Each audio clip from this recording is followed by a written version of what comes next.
You were able to play a lot of Scott. young players. Wanted to get your thoughts on Yanez and Ferreira, both individually, but also how you thought they worked together, and just you were able to get a lot of Olympic eligible guys in against a Costa Rican team that was actually pretty experienced. Yeah, first and foremost, I want to congratulate the 7 players who made their first appearance to the men's national team. It's a great honor to be part of this program, and they're always going to remember their first game. We knew in the camp, right? So we were training for 4 weeks now, and we knew the age of our guys, we knew the capabilities of our guys, and it was nice to see them grow throughout the month.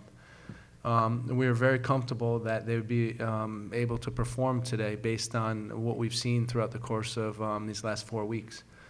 When we talk about Jesus in particular, I thought the opening phase was really good with him getting in between the lines and really causing them a difficult time. Our attacking mids did a good job linking up with him, and I thought he was excellent. With Uli, you see a guy, and it's typical that he took the penalty because that's what type of player he is. He plays with confidence, and I think you saw that from the even in the beginning of the game. You didn't see nerves. He's going at guys 1v1. He's getting into good spaces. He's running behind the line. A real good combination of things that he did in the game today. And his defensive work was strong as well. So I think that those guys, but the other ones like Mark McKenzie, who got his first game, Sam Vines, I thought was good. Brandon Servania did a good job. Brendan Aronson did a good job. It was really nice to see all these guys get on the field and be able to perform. Was Uli supposed to take that penalty? I mean, what's your policy on that? And I was wondering if you could also talk about Cannon and Ewell, 2 guys who obviously have been with you before, but are also Olympic eligible. How did you think they performed today? I think they did well. Reggie was a leader throughout this whole camp. His performance in training the whole month and in the scrimmage games was excellent. Jackson was a steady influence. With his passing range and breaking lines, he gives you a dimension that you need, especially against a compact opponent.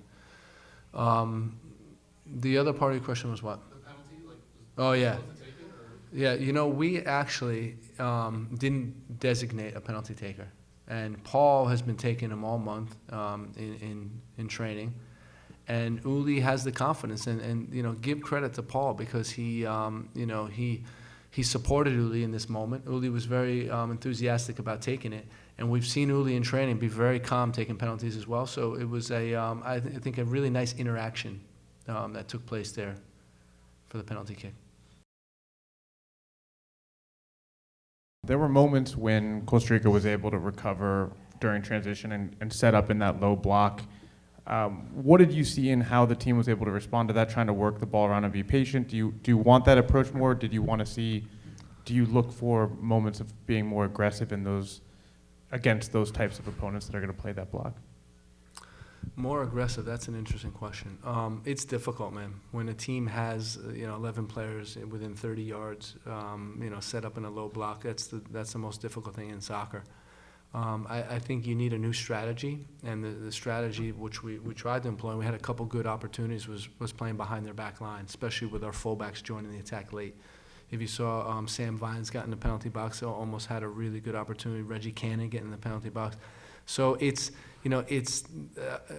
patience to move the ball around and then find the free player who can now access players behind the back line. Because with their compact, they want you playing central balls. They want to intercept them and then start their counterattack. And I think you can see after they got compact, it took us a while to adjust to that. And then I think we ended up dealing with it okay. Greg, with Uli stepping up to take the penalty shot, it seemed indicative of all the young guys. None of them seemed overwhelmed by the moment. There were only a couple of tentative, plays. How did you feel about that? I mean, is there a line between being too confident? Are you happy with the way that they played? No, I mean, the whole message of the guys is they're ready. We watched them train for the last 4 weeks, and we see the level that they're bringing. And, it was a good month. I think we worked on a lot of things. You can see the understanding was there. You can see the concepts were there. And I think that gave them confidence. And then you have a group of guys that they just compete. And I think, you sprinkle in, Sean and Aaron and Paul and Sebastian and Walker, and you have a group that went out there to compete. Greg, could you talk about, you mentioned the instructions you gave Jesus and his movement. Could you talk about how you could apply that, as well as the movement of the wingers, apply that to the group you have in March, the full-strength group? And also, can you talk about the winger depth, guys like Uli, Gio Reyna made another appearance today for Dortmund, in addition to guys like Morris and Paul, who are already established. When you see that depth at winger, can you talk about how that might affect how you decide to use Christian as a center mid? Yeah, that's a good question. You know, it's nice to have wingers that you trust are going to make things happen, are going to be aggressive on the offensive side of the ball, and then understand the defensive aspects. You know, you look at Paul; he's relentless with his running, always looking to stretch their back line and make things happen. He was good again tonight. Uli, we're pleased with his performance against a veteran Costa Rican team. You know, he stepped up and did a good job.